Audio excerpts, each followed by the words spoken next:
The Cranberry Point Lighthouse stood like a lonely sentinel against the grey Nova Scotia sky, its white paint peeling from decades of assault by salt and wind.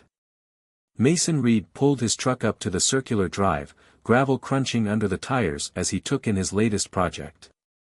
At 35, he'd restored his share of historical buildings, but something about this lighthouse called to him in a way he couldn't explain. "Well, you're a sorry sight," he muttered, grabbing his toolkit from the passenger seat. The lighthouse had been decommissioned for 20 years, but its bones were solid. The Henderson Historical Society had hired him to restore it to its former glory, a task that would take months of careful work. The key was stiff in the lock, but the heavy wooden door eventually yielded with a groan. Mason's footsteps echoed in the circular base room, dust motes dancing in the weak light filtering through grimy windows. His expert eye catalogued the work ahead, refinishing the hardwood floors, replacing rotted window frames, repairing the spiral staircase that wound up to the beacon room. But it was the basement that intrigued him most. According to the blueprints, it housed the original foghorn machinery, but something about the dimensions seemed off. The foundation walls appeared thicker than necessary, even accounting for the need to withstand coastal storms. Mason descended the narrow steps, his flashlight beam cutting through the gloom. The basement air was thick with the musty smell of age and neglect. Ancient machinery squatted in the shadows like sleeping giants, their brass fittings dulled by time. He ran his hand along the curved stone wall, feeling for irregularities. "What's your secret?" he whispered. Years of restoration work had taught him that old buildings always had stories to tell, if you knew how to listen. He pulled out the original blueprints, spreading them on a dusty workbench. The foundation measurements definitely didn't add up. The discovery came 3 days later. Mason was probing the wall with ground-penetrating radar when he found it, a void where solid stone should be. Further investigation revealed subtle tool marks in the mortar, suggesting a sealed doorway had been deliberately obscured. His heart pounding with excitement, Mason carefully began removing stones. The work was painstaking, whatever lay behind the wall had remained hidden for over 2 centuries, and he wasn't about to damage it through haste. As the opening grew larger, his flashlight revealed something that stopped him cold. The hidden chamber was a perfect sphere, about 12 feet in diameter. But instead of rough stone, its walls were made of a material he'd never seen before, a smooth, iridescent surface that seemed to shift colors as his light played across it. At the center of the sphere floated what looked like a coffin made of crystal, suspended in mid-air without any visible means of support. "This isn't possible," Mason breathed. He stepped closer, drawn by a soft blue glow emanating from within the crystal. Through its translucent surface, he could make out a figure, humanoid, but definitely not human. The being's skin had a silvery sheen, and delicate patterns that might have been tattoos or natural markings traced across its visible surfaces. As if sensing his presence, the crystal structure began to hum. Lines of light raced across its surface like circuits on a motherboard. Mason stumbled backward, his flashlight clattering to the floor. The crystal was changing, becoming transparent as liquid glass. The figure inside stirred. Her eyes opened first, solid white, without pupils or iris, yet somehow expressing both intelligence and confusion. She sat up in one fluid motion, the crystal coffin dissolving around her like morning mist. When she spoke, her voice was like wind chimes, the words in perfect English despite their otherworldly resonance. "Timeline verification required. Please state current solar rotation count." Mason swallowed hard. "You mean, the year?" "It's 2025. The being's eyes widened slightly, the white glow dimming to reveal hints of purple beneath. 2 centuries beyond intended restoration point. Stasis malfunction detected. She turned those unsettling eyes on Mason. "You are the restoration specialist this facility's sensors detected?" "I'm an architectural restoration expert, yes." Mason found himself answering automatically, as if this were a normal client consultation. "Mason Reed. And you are?" Designation, Lyra, Sentinel Class, 3rd Division of the Stellar Preservation Corps. She attempted to stand but swayed unsteadily. Mason rushed forward to catch her before she could fall, surprised to find her skin was warm to the touch, almost thrumming with energy. "Careful," he said. "You've been in there a long time." "Physical adaptation required," Lyra acknowledged, leaning against him. "Neural pathways re-establishing." "Tell me, Mason Reed, has your species achieved faster-than-light travel yet?" "We've barely made it to Mars." "Concerning." "The timeline has deviated significantly." She straightened up, seeming to gather strength. "The activation protocols should have initiated by now. Unless." Her face showed the first real emotion he'd seen, alarm. "The other beacons. Have you discovered any similar chambers? In other coastal structures?" "You mean there are more of you?" Before she could answer, a deep thrumming filled the chamber. The iridescent walls pulsed with light, and symbols Mason didn't recognize began scrolling across their surface. Lyra's expression grew grave. "It appears I am not the only system coming back online," she said. "Mason Reed, I require your assistance. What I am about to tell you will challenge everything you believe about your world and your history. But time is short, and the safety of your planet may depend on how you choose to respond." Mason looked at the dissolving crystal coffin, the impossible alien standing before him, and the ancient high-tech chamber hidden within a lighthouse that had guarded this coast for centuries. His life had already veered into the realm of science fiction. What was one more impossible thing? "Tell me everything," he said. Lyra's lips curved in what might have been a smile. "Perhaps we should begin with why my people chose lighthouses as our monitoring stations. You see, we needed structures that would remain standing for centuries, yet would draw minimal attention. Places where an occasional mysterious light would not cause undue alarm." The distant sound of helicopter rotors cut through her explanation. Lyra's head snapped up, her eyes flaring bright. "It seems we have less time than I hoped. Your military's detection systems are more advanced than anticipated." Mason felt the vibrations through the lighthouse walls. "What do we do?" "Now, Mason Reed," Lyra said, her voice taking on an urgent tone, "we run." Mason had spent his career bringing old buildings back to life, but he never expected to flee from one in the middle of the night. The sound of helicopters grew louder as he and Lyra raced up the spiral staircase to the lighthouse's beacon room. "Your vehicle," Lyra said, her voice steadied despite their sprint upwards. "How much fuel does it contain?" "3/4 of a tank." Mason's restoration work kept him fit, but he was still breathing hard. "About 300 miles worth." "Insufficient." Lyra reached the beacon room first, her silvery form ghost-like in the pre-dawn light. She placed her hand on the ancient lighthouse lens, and suddenly the glass began to pulse with the same otherworldly glow as her stasis chamber. "The nearest backup facility is 500 miles south." "Backup facility?" Mason watched in amazement as lines of light spread from her hand through the lighthouse lens, forming complex geometric patterns. "What are you doing?" "Accessing the emergency transport network. Your species' development of radio communication created significant interference, but the underlying quantum pathways should still." She frowned. "Degraded. 2 centuries of dormancy has not been kind to the systems." The helicopter sounds were directly overhead now. Flashlight beams swept the lighthouse grounds, and Mason heard car doors slamming below. "Whatever you're doing, do it faster." "Fascinating," Lyra murmured, apparently unconcerned by their pursuers. "Your people installed electrical systems that accidentally mimicked our power conduits. The lighthouse's wiring has been inadvertently maintaining portions of the network." Her eyes flared bright. "There. Transport corridor established." The lens flared with brilliant light, forcing Mason to shield his eyes. When he looked again, a shimmering doorway had appeared in the center of the room, like a heat mirage, but vertical and roughly door-shaped. "Step through," Lyra commanded. Mason hesitated.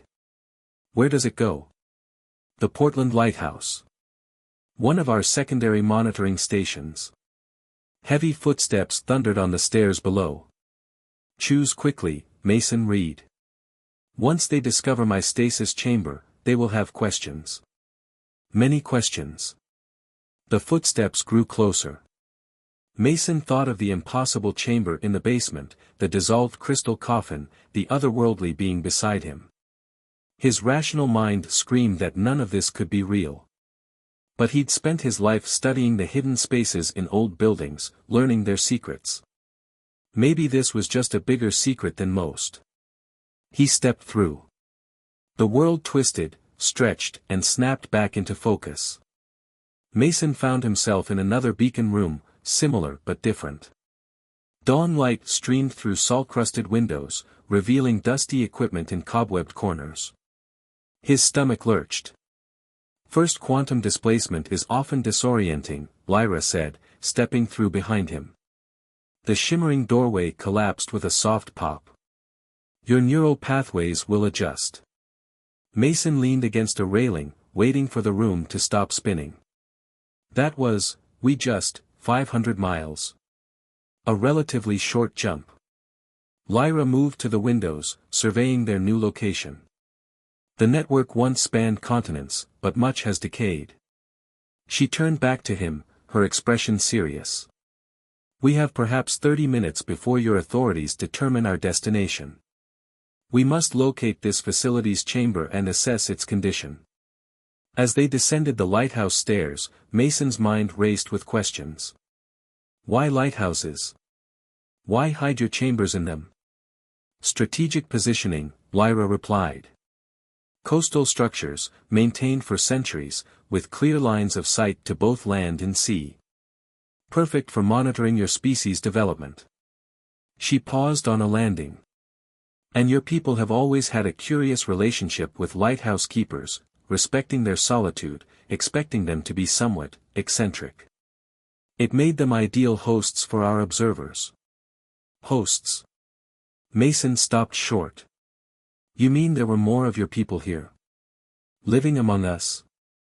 Living, watching, and occasionally. She chose her words carefully. Nudging your development in safer directions. Until the great silence. The what? Before she could answer, they reached the basement.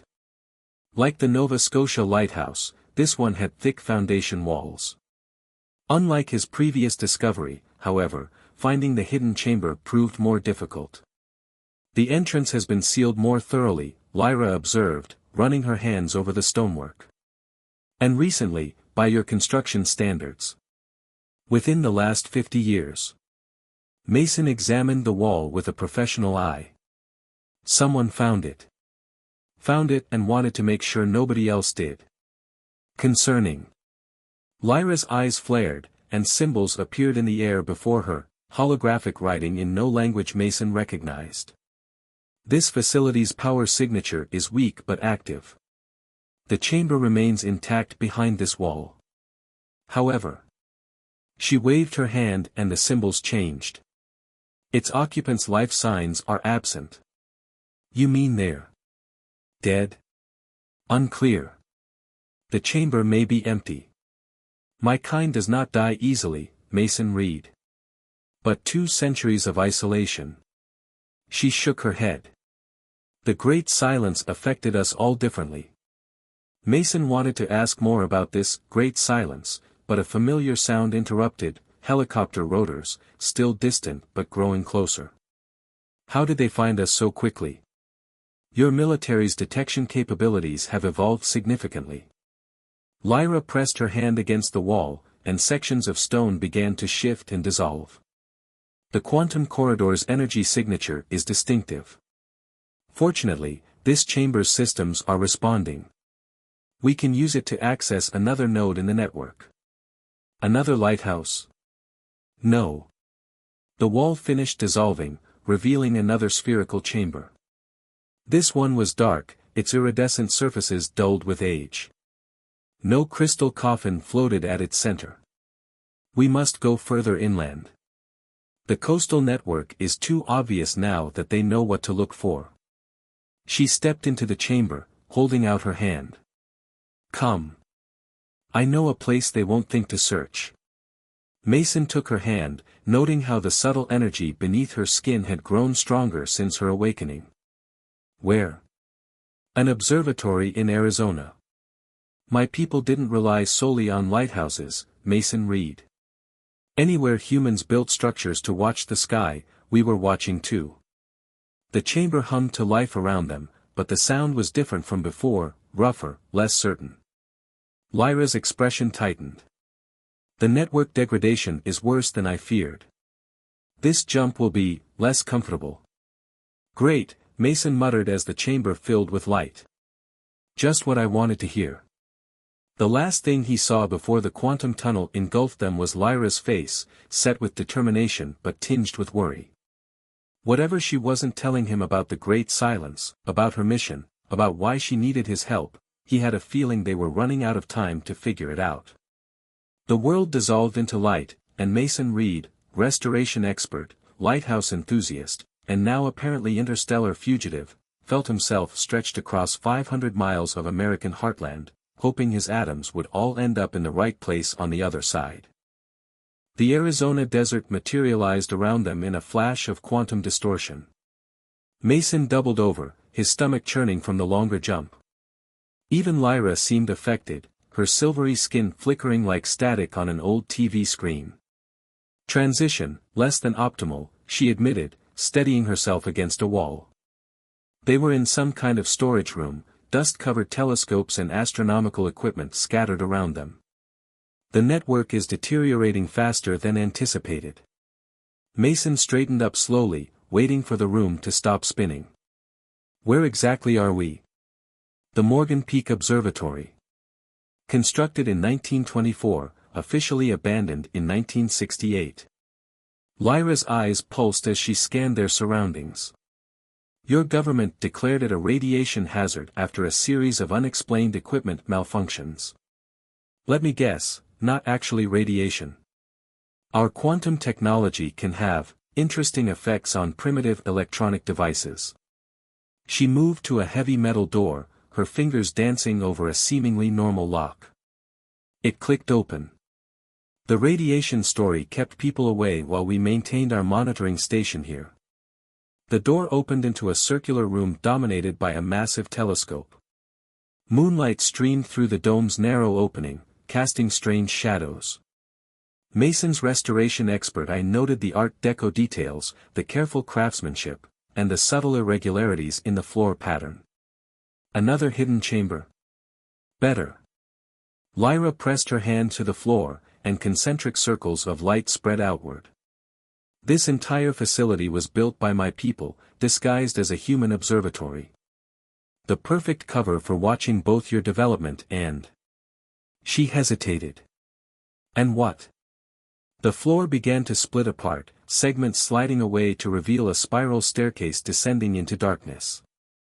Lyra started down, her natural bioluminescence providing just enough light to see by. Come. There's something you need to see. The staircase led to a vast underground chamber that took Mason's breath away. Banks of alien technology lined the walls, their surfaces covered in the same iridescent material as the lighthouse chambers. But at the center of the room stood something that made everything else look primitive, a towering holographic display showing what he first thought was a star map. Not stars, Lyra said, reading his expression. Impact sites. She waved her hand, and the display zoomed in. Mason recognized Earth's continents, marked with hundreds of glowing points. Some were labeled with dates, the earliest going back millions of years. I don't understand. Your planet has a long history of attracting attention. Lyra's voice took on a formal tone, as if reciting from memory. The Sol system's unusual orbital mechanics create gravitational corridors. Like rivers in space, drawing in objects from the outer solar system. She gestured, and the display showed a simulation of comets and asteroids being pulled toward Earth. Most burn up in the atmosphere. Some reached the surface. But occasionally, the simulation changed, showing something different. Something artificial. No way. Mason stepped closer to the display. You're talking about. Why do you think we chose to watch your species so carefully? Lyra's eyes flared. You were not the first intelligent life to evolve on this planet. But you were the first to survive them. The hologram shifted again, showing what looked like massive spacecraft, ancient and angular. They seed worlds with autonomous mining systems, stripping planets of resources. Most civilizations never see them coming. Earth's previous dominant species didn't. Previous, you mean dinosaurs? An oversimplification, but essentially correct. The impact that ended their era was no accident. It was resource extraction on a planetary scale. Lyra's expression darkened. My people discovered this galaxy's harvesting pattern too late to save many worlds. But Earth was different.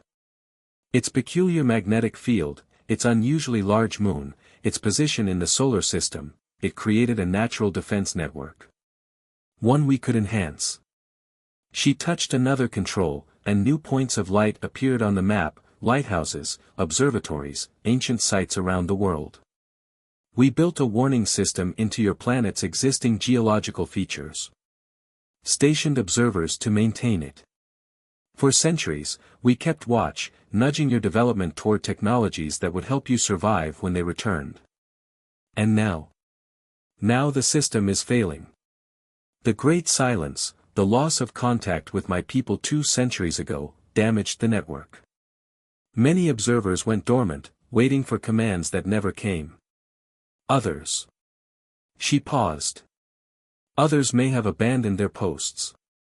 Or worse. A distant rumbling interrupted her explanation.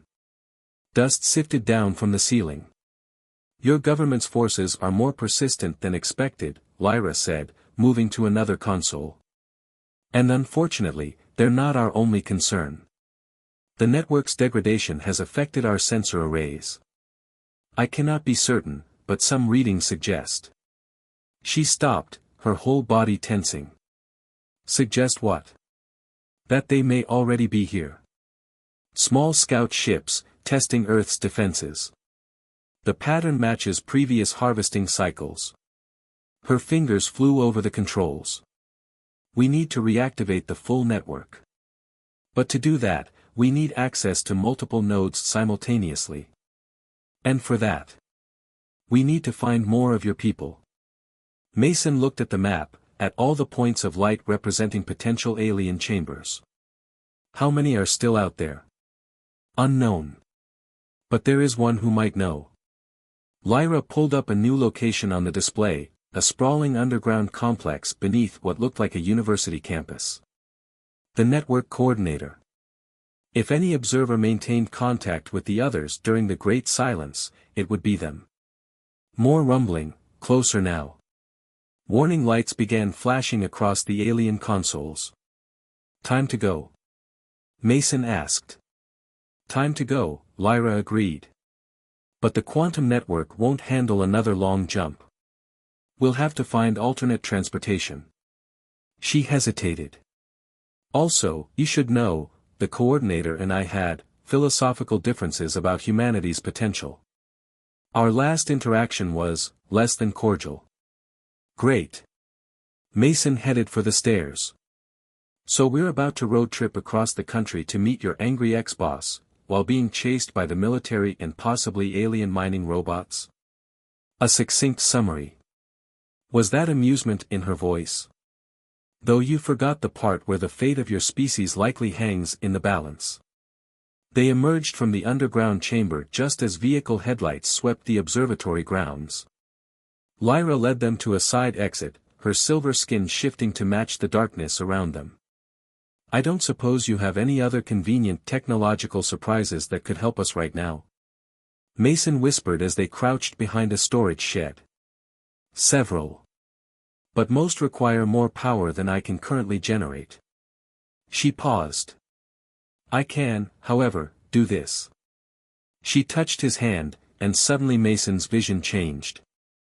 The world became sharper, clearer, he could see heat signatures moving through the building they just left, could make out details in the darkness that should have been invisible. Enhanced sensory perception, Lyra explained. Temporary, but useful. There's a maintenance vehicle on the other side of that building. I suggest we acquire it. You mean steal it? Commandeer. For the preservation of your species. Mason sighed.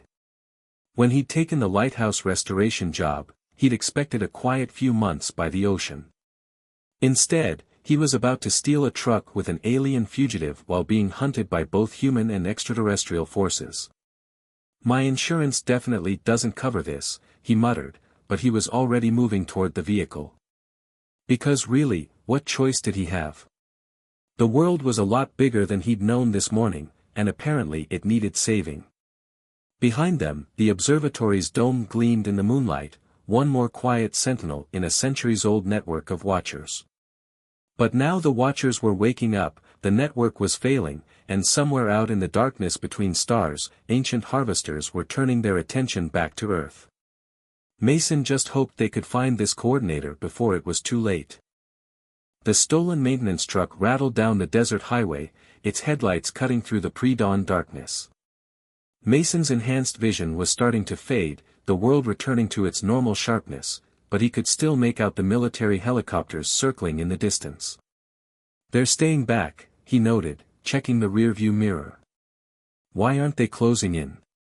Lyra sat in the passenger seat, her fingers moving across a tablet she'd modified with alien technology. The screen displayed patterns Mason couldn't begin to understand. They're tracking multiple quantum signatures now. The network's degradation is creating false positives across the continent. Good for us, right? Perhaps. She frowned at the tablet. But it means the damage is spreading faster than anticipated. And. She stopped, her eyes flaring bright for a moment. And. Local communication networks are experiencing unusual interference patterns. Cellular signals, satellite transmissions, radio frequencies, all showing signs of quantum distortion. She turned to him, her expression grave. But not from our technology. Mason's hands tightened on the steering wheel. The harvesters. Their scout ships use quantum sensors to map resource deposits. The process creates distinctive energy signatures. She showed him the tablet, pointing to an irregular pattern of waves. Like this. How long do we have? Before full harvesting begins. Days, perhaps. The scouts always precede the main fleet. She resumed working on the tablet. But finding the coordinator will be complicated. Because of your philosophical differences. Because they're hiding. The tablet beeped, and new data scrolled across its screen. During the Great Silence, many observers chose different paths. Some, like me, went into stasis. Others abandoned their posts entirely. But the coordinator, they decided humanity needed more direct intervention. Meaning? They broke our highest protocol, complete integration into human society. No more observing from hidden chambers or secret facilities. They built an identity, a life, connections. Her voice held a mix of disapproval and something else. Envy. The location I showed you was their last known monitoring station. But they haven't used it in decades. So how do we find them? By following their work. Lyra's fingers danced across the tablet. The coordinator may have gone native, but they couldn't completely abandon their mission. They'd need to maintain some connection to the network, some way to monitor. She stopped suddenly. Oh. Oh, that's clever. What? Weather satellites. Mason glanced at her. What about them? Your National Weather Service. Their satellite network, the coverage patterns, the orbital configurations. She pulled up a map showing satellite positions. It's not just tracking weather. The coordinator rebuilt our monitoring system in plain sight, disguised as meteorological equipment. That's why they chose a university. Access to grant funding, research facilities. A loud ping from the tablet interrupted her. Lyra's expression shifted to something Mason was learning to recognize as alarm. We need to stop. Now. Mason pulled onto the shoulder, gravel crunching under the tires. What's wrong? The quantum interference. It's not just scout ships. She held up the tablet, showing a massive energy signature moving across the southwest. Something larger just entered the atmosphere. Something that shouldn't be here yet. As if in response, the truck's radio crackled to life. Static at first, then a pattern. Not music or voices, but a rhythmic pulsing that made Mason's teeth ache. They're ahead of schedule, Lyra whispered. The harvesting cycle, something's changed their pattern. The radio signal grew stronger, and every electronic device in the truck began to glow with an unnatural light. Through the windshield, Mason saw something impossible, a shape descending from the clouds, vast and angular, blocking out the stars. We need to move. Now. Lyra was already out of the truck, pulling him with her. Their quantum wake will disable any electronics within 50 miles. So much for driving to find your coordinator. There's another way. She pointed to a shape silhouetted against the horizon, a mountain peak crowned with satellite dishes and telescope domes. That's one of your government's deep space monitoring stations. And if I'm right.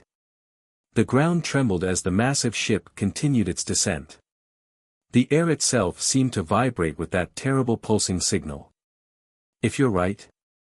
The coordinator wouldn't just use weather satellites. They'd want access to all of Earth's sky-watching capabilities. She started walking toward the facility, her pace urgent. Including government installations. We find that station's quantum signature, we can track where its data is being redirected. You think the coordinator is monitoring these facilities? I think they've spent decades building a backup network right under your government's nose. Using your own technology to maintain their watch. Her voice held reluctant admiration. It's exactly the kind of adaptation they always advocated for. Evolution through integration. They walked in silence for a few minutes, the mountain growing larger before them. The huge ship had vanished behind it, but that pulsing signal remained, making every piece of electronics they carried hum with sympathetic energy. Lyra. Mason caught her arm. Why are they early? What changed their pattern? She was quiet for a moment. The great silence. I don't think it was an accident. Or a malfunction. I think. She looked up at the sky, where more shadows were beginning to block out stars. I think my people knew the harvesters were evolving too. Changing their patterns. But instead of warning us, instead of helping us adapt our networks. They ran. Or were defeated.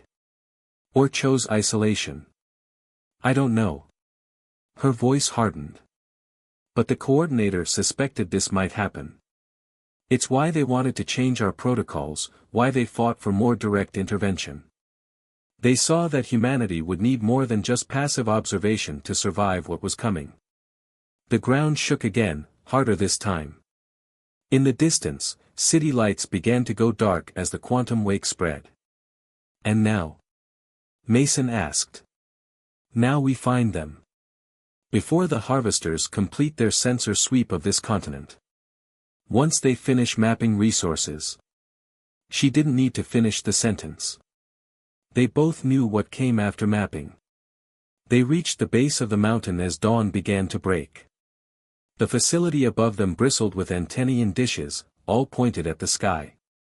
All watching. Just like the lighthouses had watched the coasts. Just like the observatories had watched the stars. But now the watchers were being watched. And humanity's time was running out. Ready for a climb? Lyra asked, her skin shifting to match the rocky terrain. Mason looked at the steep path ahead, then at the darkening sky behind them. More shadows were gathering above, more harvester ships entering atmosphere. The air hummed with their quantum wake, and in the distance, cities continued to go dark, a wave of technological death spreading across the landscape. "Lead the way," he said. Because really, what choice was there? The end of the world was descending from the sky. Their only hope was to find someone who'd seen it coming. Someone who'd spent decades preparing for this moment. They just had to reach them before the harvesters did. The climb to the monitoring station felt endless. Each step brought them closer to the facility's crown of satellite dishes, but also closer to the harvester ships now filling the sky. Their quantum wake had killed every electronic device for miles, except for Lyra's tablet, protected by her modifications. "The interference is getting stronger," she said, studying the screen as they climbed. "They're beginning their resource mapping sequence. Once that's complete." "How long?" "Hours. Maybe less." She looked up at the facility looming above them. "The coordinator's quantum signature is stronger here. They're definitely monitoring this station. But something's wrong with the pattern." They reached the main entrance, a heavy security door with a keypad. Dead now, like everything else electronic in the area. But Lyra simply placed her hand on the metal surface, and lines of energy spread from her fingers, forcing the lock mechanisms to disengage. Inside, emergency lights cast red shadows through empty corridors. The facility had been evacuated, recently, judging by the half-full coffee cups and still-warm computer monitors. "This way." Lyra led them deeper into the complex, following some signal only she could detect. "The quantum signature leads to the main control room. But it's fragmented. Degraded. Like." She stopped so suddenly that Mason almost ran into her. They stood before a set of double doors marked Primary Control Center. "Like what?" "Like they're not maintaining it anymore." She pushed the doors open. The control room was massive, wall-to-wall screens showing static where there should have been satellite data and deep space telemetry. And in the center of it all, slumped in a chair before a special console covered in familiar iridescent material, was a figure Mason first took to be another body. But then it moved. "Hello, Lyra." The voice was ancient, weary, but still holding traces of that same melodic quality as Lyra's. "I wondered if any of the others would wake in time." The figure turned, revealing features that seemed caught between human and alien, skin that couldn't quite decide on a color, eyes that flickered between normal and luminescent. "Coordinator." Lyra's voice was tight with emotion. "You're dying?" "Yes." The coordinator smiled sadly. "It turns out trying to maintain human form for 50 years takes quite a toll. Especially while running a planetary monitoring network by oneself." "The Great Silence," Mason said. "You knew what it meant. That's why you integrated into human society. Clever boy." The coordinator's form flickered like bad reception. "Our people didn't just abandon Earth. They abandoned this entire sector of space. Pulled back to the core worlds. They saw the harvesters evolving, developing new hunting patterns. Decided some territories weren't worth defending anymore. So you stayed." Lyra moved closer to the console. "Maintained the network alone. I believed in humanity's potential. Just as I always told you we should." Another flicker. "And I was right. Look how far they've come. Their technology, their resilience, they were almost ready." "Almost isn't good enough," Lyra said. "The harvesters are here now. We need to activate the full defense network." "Impossible. The quantum corridors are too degraded. The power requirements. Unless we use their own energy against them." Lyra's hands flew across the console. "Their quantum wake, it's overloading Earth's technology, yes, but it's also creating massive amounts of free energy. If we could harness it, redirect it through the remaining network nodes. The coordinator straightened, interest sparking in those shifting eyes. The lighthouses. The observatories. All the old facilities. Would act as quantum collectors, Lyra finished. But we'd need to coordinate them perfectly. A simultaneous activation across all remaining nodes. It would burn out the entire network. Destroy what's left of our monitoring systems. Better than letting them destroy Earth. The coordinator looked at Mason. And you, human. This plan would require someone to physically activate the core node. The quantum backlash would be significant. Fatal, you mean? Mason met those ancient eyes steadily. For whoever throws the switch. Indeed. Mason thought of his lighthouse by the sea. Of all the other lighthouses, the observatories, the hidden chambers where alien watchers had stood guard over humanity for centuries. What do you need me to do? No. Lyra stepped between them. I'll do it. My systems are already failing from stasis damage. But you. She turned to Mason. You need to live. To rebuild. To remember. Above them, the harvester ships began their final descent. The quantum wake intensified, making the air itself crackle with energy. Through the control room windows, Mason could see more of them arriving, vast dark shapes blotting out the dawn. The coordinator's form flickered again, more violently this time. Whatever we're going to do, it needs to be now. My connection to the network is failing. Lyra's hands were already moving across the console, interfaces appearing in the air around her. Mason, help the coordinator establish the power linkages. I'll begin the activation sequence. Lyra. Mason started, but she cut him off. Please. Her eyes met his, and for a moment he saw everything she couldn't say. You gave me back my purpose when you found me. Let me give your people their future. The next few minutes were a blur of activity. Mason helped the coordinator route power through ancient systems while Lyra's fingers danced across quantum interfaces. Outside, the harvester ships settled into position, their sensor beams beginning to probe the Earth's surface.